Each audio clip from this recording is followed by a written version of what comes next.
आगे कहते हैं दृष्टाविधूय विजय जय मुद्विघोष्य प्रोच्योद्धवाय च परम समिदाच्च धाम। देखते ही देखते परीक्षित तुम्हारे बाबा पांडवों की विजय करा दी भगवान ने, और उद्धव को दिव्य ज्ञान लेकर के सुधाम गमन कर गए। यही इतनी कथा है। ऐसा सुनकर के परीक्षित जी के प्राण मानो सूख गए हों। और उन्होंने क्या कहा? परीक्षित जी कहते हैं कथितो वंश विस्तारो भवता सोम सूर्यो राज्ञां चो भयवंश्यानां चरितम परम अद्भुतम। भगवान हे प्रभु, आपने सूर्यवंश चंद्रवंश का जो विस्तार किया है, जो सुंदर कथा सुनाई है, निश्चय ही अद्भुत है। लेकिन कृतवाणी यानी विश्वात्मा, भगवान विश्व की आत्मा है। तानिनो वद विस्तराद, आपने उनकी कथा विस्तार से नहीं सुनाई, इसलिए मुझे दुख है। तो दो श्लोकों में भगवान की कथा कही तो कहा हमारे भी दो कारण है, उसको सुनिए। नंबर एक, पहला वाला कारण क्या बनता है कि मेरे बाबाओं को, पांडव पुत्रों को आपने विजय दिलाई। आपके बल पर ही कौरवों की सेना रूपी सागर से हमारे बाबा पांडव पार हो गए। और दूसरा क्या कारण बना? दूसरा कारण यह बना कि जन्म मेरा हुआ ही नहीं था। जन्म से पहले द्रोणाचार्य के पुत्र अश्वत्थामा ने ब्रह्मास्त्र का संधान किया और मैं गर्भ में ही मर जाता यदि भगवान श्री कृष्ण जी न बचाते तो इस कारण से दो कारण ऐसे हैं जिनके कारण मैंने जो है भगवान की इच्छा अंतर हृदय में ये हुई कि मैं भगवान की कथा सुनूं। और कहते हैं कि हमारे कुछ अद्भुत अद्भुत प्रश्न हैं जिसको मैं जानना चाहता हूं। तो जिज्ञासा भाव से भगवान की कथा को सुनने वाला प्रेमी कितना अच्छा होता है। प्रश्न किया है रोहिण्यास्तनया प्रोक्तो रामः संकर्षणस्तया देवक्या गर्भ संबंधा कुतो देहांतरम विना। रोहिणी नंदन कहलाते हैं बलराम जी, फिर उनकी गणना देवकी के पुत्रों में क्यों की जाती है? देवकी के गर्भ से संबंध कैसे? दूसरा प्रश्न मेरा यह है, प्रभु जी बताइए कि कस्मान मुकुंदो भगवान पितुर्गेहाद व्रजम गतः, क्यों भगवान पिता के घर से ब्रजमंडल को चले गए? स्वावासम ज्ञात भी साधम कृतवान सात्वताम पते, और वहां कितने दिन रह करके कौन कौन सी लीलाएं की? आगे कहते हैं यह अगला जिज्ञासा भाव से उठा हुआ ये भी प्रश्न है कि ब्रजे वसन किम करूं, ब्रज में रह करके क्या किया? मधुपुर्याम चा केशव, मथुरापुरी में रहकर क्या किया? घातरम चावधीत, जिस भाई को मेरे, जिस कंस ने जो है कृष्ण के इतने भाइयों को मार डाला, देवकी के पुत्रों को मार डाला, उस कंस का कल्याण कैसे किया? माता को जेल से कैसे निकाला? और अगली जिज्ञासा भाव से यही इच्छा है कि देहमान सुमाश्रित्य कतिवर्षाणि वृष्णिभिः यत् कुर्याम सहवाग से प्रज्ञाकत्य भवन प्रभो। देह, मनुष्य देह का आश्रय लेकर के परमात्मा कितने वर्ष तक इस पृथ्वी पर रहे? यदुपुरी में कितने वर्ष तक रहे? उनकी पत्नियां कितनी थी? ये सब हमको बताए कृपा करके। ऐसी जो है जिज्ञासा परीक्षित जी ने प्रकट की। तो एवं निसम्य भगुनम धन साधुवादम, ऐसा सुन करके श्री वैयासकी अर्थात सुखदेव जी बहुत प्रसन्न हुए और उन्होंने कहा आप भागवत प्रधान हैं, भागवत भक्तों में श्रेष्ठ हैं। सम्यक व्यवसिता बुद्धिस्तव राजर्षि सत्तव वासुदेव कथायाम ते यज्ञाता कीरति। आपकी बुद्धि सम्यक व्यवस्थित है। व्यवस्थित बुद्धि, अव्यवस्थित बुद्धि, दो बुद्धियां होती हैं। परमात्मा की कथा के लिए जो लालायित रहता है वो व्यवस्थित बुद्धि है, और अव्यवस्थित बुद्धि कौन है? जो दुनिया के प्रपंच में लगातार संलग्न रहे, वो है अव्यवस्थित बुद्धि।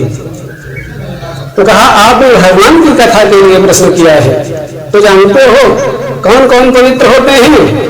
वासुदेव कथा प्रश्न पुरुषास्त्री पुनाति वक्तारं रक्षकं स्रोतस्तत्पाद सलिल था। भगवान श्री कृष्ण की कथा को कहने सुनने वाले, स्त्री पुरुष सुनने वाले, कहने वाले, प्रश्न पूछने वाले तीनों पवित्र हो जाते हैं। और अब आपने कहा ही है तो मैं आपको भगवान की सुंदर कथा को सुनाता हूं। ऐसा कह करके सुखदेव जी ने कहना शुरू किया। क्या कहा? भूमिर्भृत्यनुप्रव्याज दैत्यानीति सतायुतैः आक्रान्ताः भूमिभारेण ब्राह्मणं शरणं ययुः। भूमिर्भृत्य, पृथ्वी डर गई। किससे डर गई? प्रव्याज दैत्यानीक, दैत्यानीक देवताओं की, दैत्यों की सेना के कारण डर गई। और दैत्यों की सेना कौन सी? जो रामायण रामावतार में जितने राक्षस थे वो आज द्वापर युग में सब मुकुटधारी राजा के रूप में आ गए।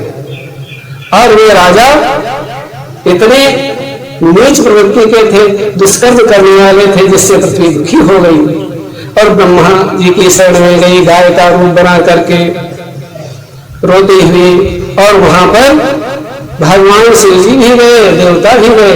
लिखा है जगाम संत्रिनयस्तीरम क्षीर पयोनिधे। त्रिनयनस्तीरम अर्थात महादेव जी भी वहां गए। और जब वहां पर गए तो कहा भगवान यहाँ भी नहीं, वहां भी नहीं, कहाँ है, कहाँ मिलेंगे? तो शंकर भगवान चुप रहे। तो शंकर भगवान ने माता भवानी से कहा, उस समय मैं भी था, लेकिन मैंने उचित समय जान करके कुछ नहीं बोला। जब हमसे कोई पूछे तभी तो हम कुछ बताएं। तो कहा, भगवान शिव जी ने कहा, जब देखा सब परेशान हो गए तो उन्होंने कहा, हरि व्यापक सर्वत्र समाना प्रेम से प्रकट हो मैं जाना। भगवान तो श्रीहरि भक्ति से प्रसन्न होते हैं, सर्वव्यापक है, कहीं भी प्रकट हो सकते हैं। ऐसी बात सुनकर के ब्रह्मा जी ने ध्यान लगाना शुरू किया। और ध्यान लगाया तो क्या कहा? ये कहा, सारी सृष्टि के रचनाकार बताओ दुख कैसे कटे। सारी पृथ्वी के रचनाकार बताओ दुख कैसे कटे। बढ़ी दैत्यों की सेना अपार बताओ दुख कैसे कटे। सारी पृथ्वी के रचनाकार बताओ दुख कैसे कटे। ये तो बताओ सुर संत हितकारे गौगण के प्राण आधारे। क्या लेने अवतार बताओ दुख कैसे कटे। सारी सृष्टि के रचनाकार बताओ दुख कैसे कटे। ब्रह्मा जी से देवताओं ने जब यह बात किया तो भगवान ब्रह्मा जी ने ध्यान लगा करके क्या कहा कि मैंने ध्यान करके देखा है क्या कि गिरं समाधौ गगनेश नीतां संनिधास्त्रिदशानुवाच। मैंने समाधि लगा करके हृदय आकाश में देखा। भगवान ने हमको यह कहा कि देवताओं को भेज दो गोपी ग्वाल मंडल में, ग्वाल वाल जो गांव है ब्रजमंडल, वहीं पर जाकर के सब लोग एक अवतार ले लें, अंश रूप से वहां पर पैदा हो जाए। और मैं भी आऊंगा। मैं भी कैसे आऊंगा? वासुदेव कहे साक्षात भगवान पुरुषः परः जनिष्यते तत्प्रियार्थं संभवन्तु सुरस्त्रियः।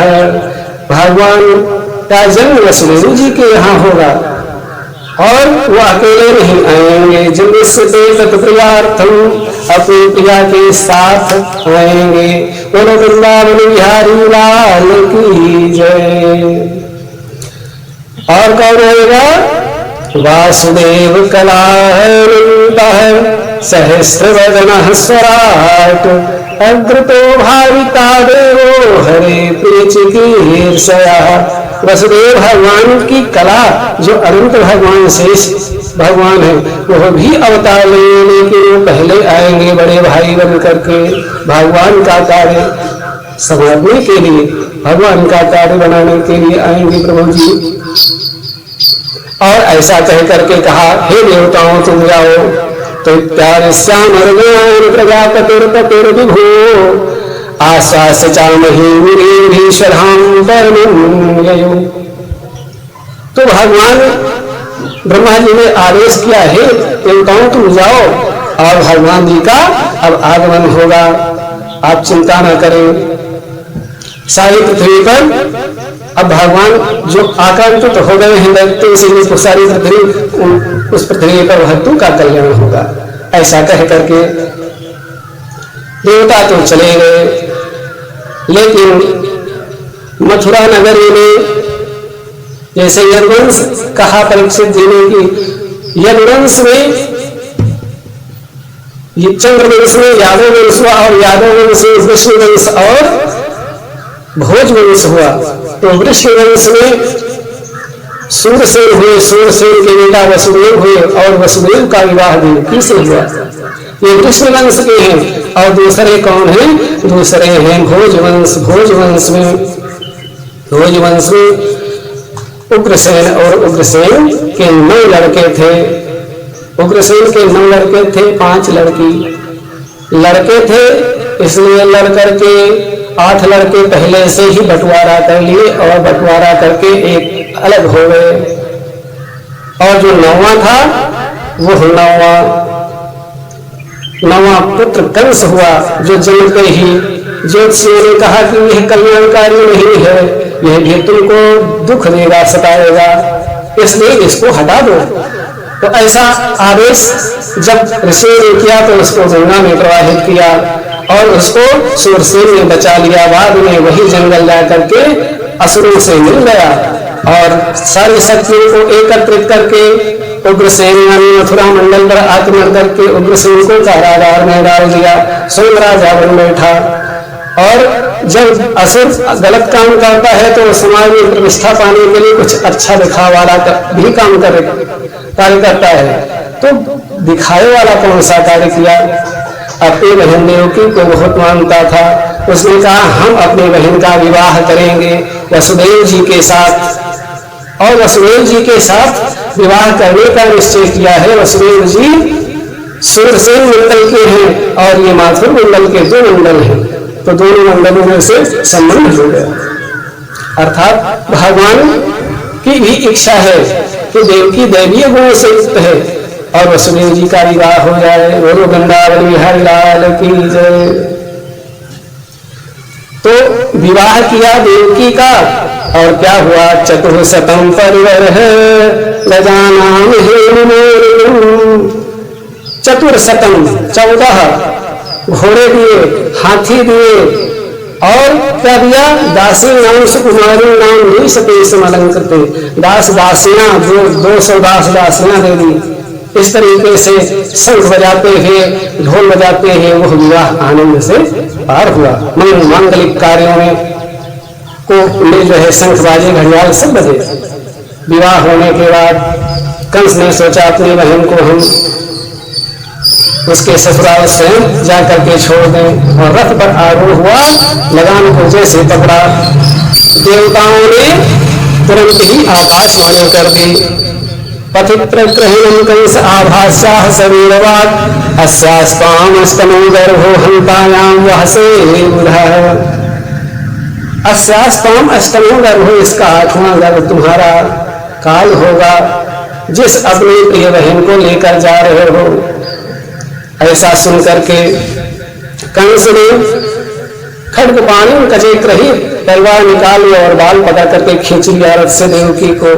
यह गलत कार्य किया।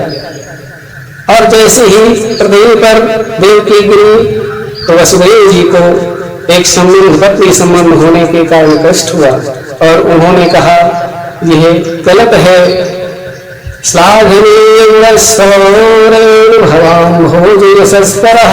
कथम सभगणीं हन्यातमुद्वाह पर्वणि। यह निंदनीय है हे भोज राजकंस, यह निश्चय ही निंदनीय है क्योंकि यह आपकी बहन है, फिर उत्सव है, तीसरी बात स्त्री है, इसलिए इसको मारिए नहीं। इन वादाह शरीर, ये केवल जन्म देने वाली मात्र जन्म देगी और इसकी गलती नहीं है, इसलिए इसे छोड़ दीजिए, ऐसा कहा। तो वसुदेव जी ने कहा मृत्यु से तो कोई बच भी नहीं सकता है। क्यों? क्योंकि मृत्युर्जन्मवतां वीर सहजायते अद्यवाक्षतान्ते वा मृत्युर्वै प्राणिनां ध्रुवः। आज हो या सैकड़ों साल बाद मृत्यु सबकी आनी है, इसलिए तुम सावधान हो जाओ, मृत्यु का उपाय करो, मृत्यु से बचने का उपाय करो, अपनी बहन को मत मारो। तो ऐसा तवानुजा बाला कृपणा पुत्र को पिनो, ये तो आपकी छोटी बहन है, बेटी के समान है। हम तुम मारहस कल्याणी, इस कल्याणी को मारना ठीक नहीं है। इमाम तुम देव वत्सरः, आप तो दयालु है। वसुदेव जी ने दुष्ट को भी दयालु कह दिया। विपरीत परिस्थितियों में बेटी को अपना काम बना लेना चाहिए। तो इस तरीके से भगवान की यह सुंदर कथा, इस सुंदर कथा में देखो वसुदेव जी ने समझाया विषम परिस्थितियों में ऐसा होना ही चाहिए।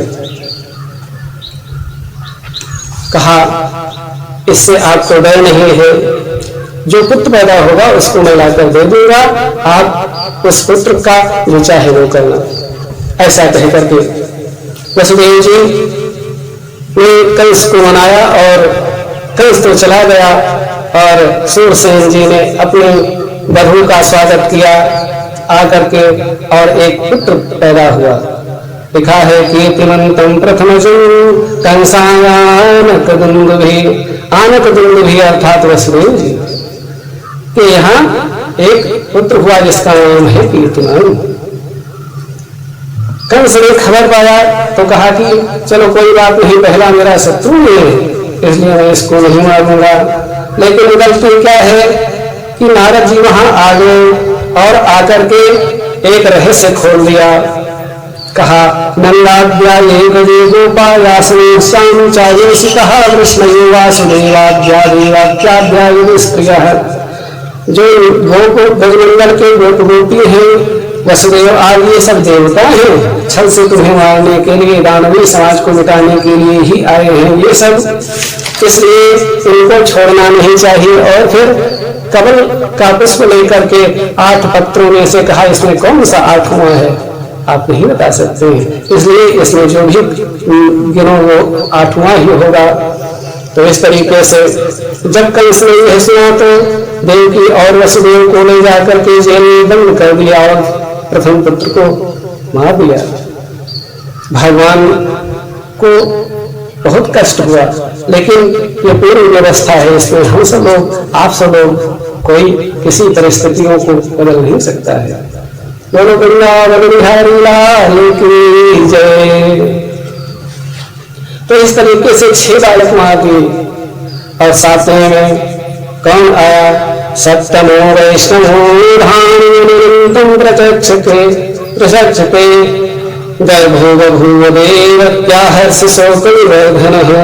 7वें बार जब गर्भ में भगवान अनंत जी आए और उनके आने से प्रसन्नता तो देवकी माता वसुदेव को हुआ, लेकिन जितनी प्रसन्नता हुई उतना ही दुख पैदा हुआ उनकी सुरक्षा के लिए, इसलिए भगवान भी उनकी बात जानते हैं। तो भगवान अपनी विश्वात्मा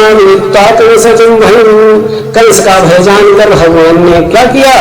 योग मायाम समावेशत, योग माया को भेज दिया, जाओ गच्छ देवी ब्रजं भद्रे गोपगोभिरलंकृतं रोहिणी वसुदेवस्य भार्यास्ते गोकुलम्। हे देवी तुम ब्रजमंडल में जाओ और रोहिणी वसुदेव की पत्नी है जो गोकुल में रहती है और वो कंस के डर के मारे रहती है, तो देवकी का यह गर्भ रोहिणी के गर्भ में स्थापित कर दो। ऐसा करोगी तो कल युग में तुम्हारा अनेक नाम होगा। नामधेयानि कुर्वन्ति स्थानानि च भूमि देवेति भद्रकाली विजया वैष्णवी च। दुर्गा, भद्रकाली, विजया, वैष्णवी आदि नामों से तुमको जाना जाएगा। हे माता जी ये कार्य कर दीजिए। तो ऐसा जान करके माता जी ने आज्ञा पा करके वहां से चली। बोलो वृंदावन बिहारी लाल की जय। गर्भ संकर्षणात् वै तं प्राहुः संकर्षणं ध्रुवे प्राणोतिलोकरणाद् बलं बलवच्छुस्त्रयात्। गर्भ से संकर्षण होने के कारण इनको लोग संकर्षण कहेंगे और लोक कारण करेंगे, सबको आनंद देंगे, इसलिए इनका नाम राम होगा। बल्कि अधिकता के कारण इनका नाम बलभद्र होगा। हल धारण करेंगे इसलिए इनका नाम हलधर होगा। ऐसा कह करके भगवान ने योग माया को भेज दिया। हरियाल की जय। अब आगे की कथा अगले एपिसोड में आप सभी भक्तों को इसी के तुरंत बाद मिलेगी। जय श्री सीताराम जी की जय, श्री गुरुदेव भगवान की जय हो।